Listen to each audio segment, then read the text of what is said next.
In this lesson, we'll take a look at how to solve exponential equations with different bases. In this case, we use logarithms. As we learned previously, not all exponential equations can be written using the same base. For example, if we see an exponential equation such as 3 to the 2x minus 1 equal to 7 to the x plus 1, we could not write 3 and 7 using the same base, no matter what we do. In this case, we would want to use logarithms in order to solve this exponential equation, and we're going to take a look at how we can do that. Our basic set of steps for using logarithms to solve exponential equations can be broken down into these 4 steps. Number 1, we would isolate the exponential expression, get it by itself on one side of the equal sign. If there are 2 exponential expressions, we would want one on each side of the equal sign. Next, we look and we determine whether we are working in base 10 or whether we are working in other bases. If we are working in base 10, we would take the common log on both sides of the equal sign. If we are working in bases other than base 10, then we take the natural log of both sides of the equation. Next, we would simplify using one of the following properties, whichever one applies. So we can take a look at each of these properties that we have here and we determine which one applies to the situation we're in, and then we solve for the variable. So let's take a look at a few examples and see how this all goes together. Example 1. Let's solve 10 to the x equal to 8,000. Step number 1 says we want to isolate the exponential expression. In this case, the exponential expression is 10 to the x. It is already isolated over here on the left of the equal sign, so we don't have anything we need to do there. Next, we need to decide whether we're working in base 10 or a base other than base 10. Well, this is a base 10 expression, so we're going to take the common log on both sides of the expression. So what we're going to do, we're going to take log 10x, or 10 to the x, so I've got log of 10 to the x equals log of 8,000. So I'm taking the log on both sides, and the next thing I want to do is look for which property I can use to simplify. So I look at each one of these properties and I see which one matches what I have up here that will allow me to simplify. I don't have anything that is using a natural log, so I'm not going to use either one of those properties. But if I look at this last property right here, I have one that matches this side of my expression. The log of 10 to the x, if I look like this, it tells me that that equals x. So that means I can just write, instead of writing log of 10 to the x, I can just write x here. So x equals log 8,000. From there, I am going to do some calculator work. I'm going to grab my calculator, and into my calculator I'm going to type log 8,000 or 8,000 and then hit the log key, and I'm going to get x equals 3.90. Actually, it's approximately 3.90. So you're going to want to look for that log key on your calculator and make sure that you can get 3.90. So let's solve another example. 5 to the x equals 134. These are not base 10, so we're going to use the natural log in order to solve this exponential equation. Let's take the natural log of both sides. So we'll take natural log of 5 to the x equals natural log of 134. So that's our first step, our second step actually, because we were already isolated. Now we're going to look for the property that's going to let us simplify. So we want to look for the one that matches. Well, we're not going to use the third one because we didn't use our common log. We don't have ln e, so we're not going to use that. It must be this one.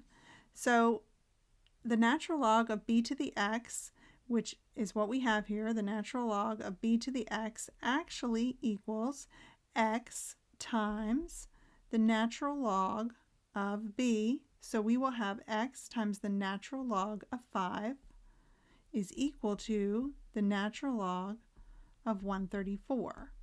So notice how I just rewrote my equation, or I rewrote my term in order to match what this says.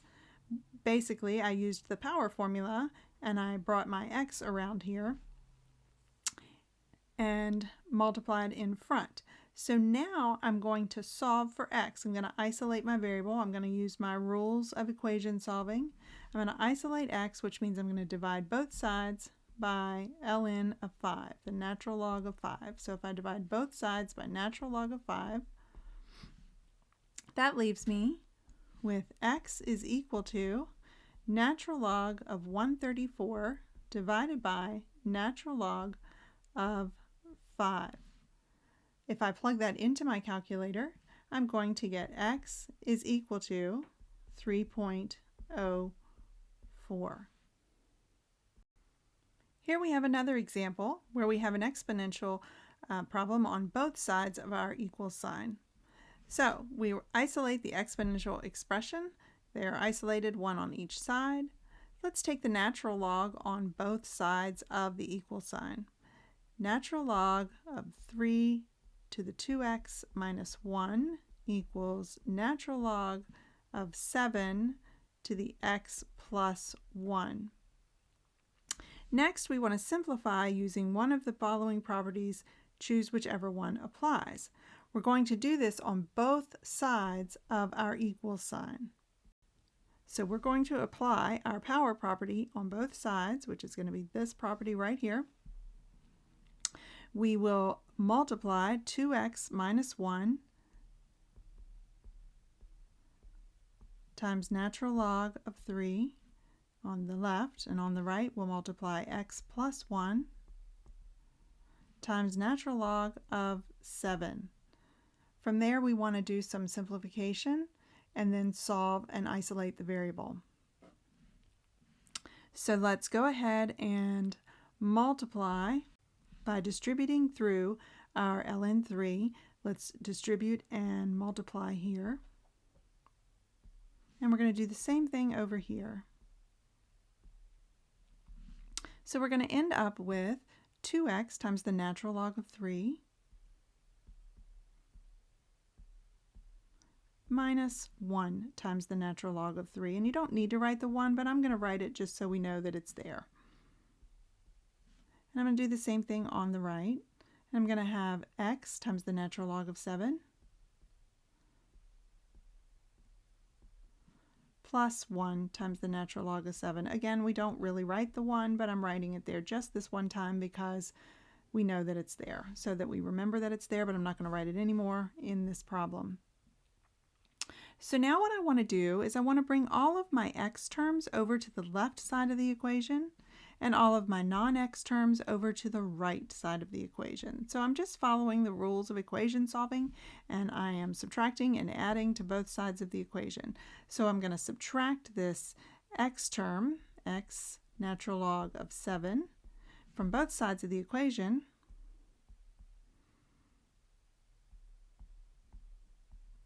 And I'm going to end up with, on the left, I'm going to have 2x natural log of 3 minus x natural log of 7. And I'm also going to move the 1 natural log of 3 over to the right.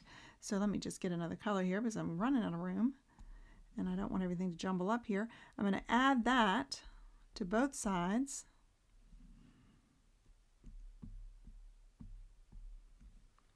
And that's going to get it over to the other side of the equation. So we're going to end up with natural log of 7 plus natural log of 3. So notice how I now have my x terms on the left and my non-x terms on the right. So what I want to do now is I want to use some factoring and get this x term out of these two terms so that I can isolate x. If I factor out my x, then I can isolate it and get it solved for. So I'm going to factor it out. I'm going to bring it out of there, And inside of parentheses, I will have 2 natural log of 3 minus natural log of 7. And on the right, I'll still just have natural log of 7 plus natural log of 3. And I'm running out of room, but watch this. This is so cool. I can just make some more room. So now I have x is by itself, and I would like to isolate x, so I'm going to divide by 2 natural log of 3 minus natural log of 7 on both sides.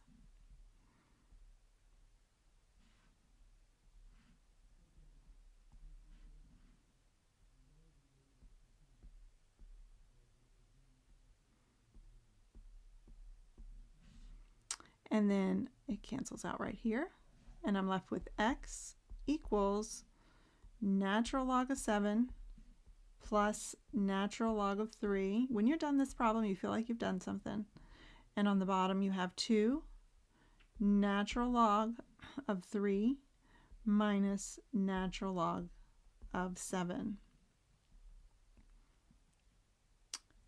And that is it if you leave it in that form. Now, if you want it in natural log form, if you're asked for it in natural log form, that is where you would stop.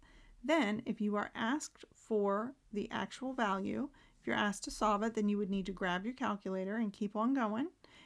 If you were asked for an actual value, then you would get x equals, or approximately, it's not actually equals because it is just an approximation, 12.11. So grab your calculator and make sure you can get roughly 12.11 out of your calculator for that value.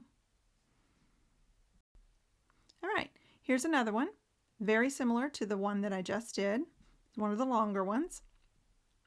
It'll have the same steps where you'll get all the way to the end. You'll need to factor out and solve. So go ahead and pause the video and try to work this one out. See if you can get to the correct answer, and then hit play and see what the correct answer is. All right, so here is the solution. You would have taken the natural log of both sides. When you set this equation up, you ended up taking natural log of 5 to the x minus 2, natural log of 4 to the 2x plus 3. When you bring around your exponent to the front on both sides of the equation, you have x minus 2 times natural log of 5, and then 2x plus 3 times the natural log of 4. That's what's happening right here. You then need to distribute each term through on both sides of the equal sign. I then brought over the x terms on the left side of the equation and the non-x terms on the right side of the equation. We then factored x out, which is what is happening right here. Once x was factored out, you could then divide by what was left on both sides of the equation and isolate your x so that you end up with the solution set. Then you can plug it into your calculator to get x equals negative 6.34.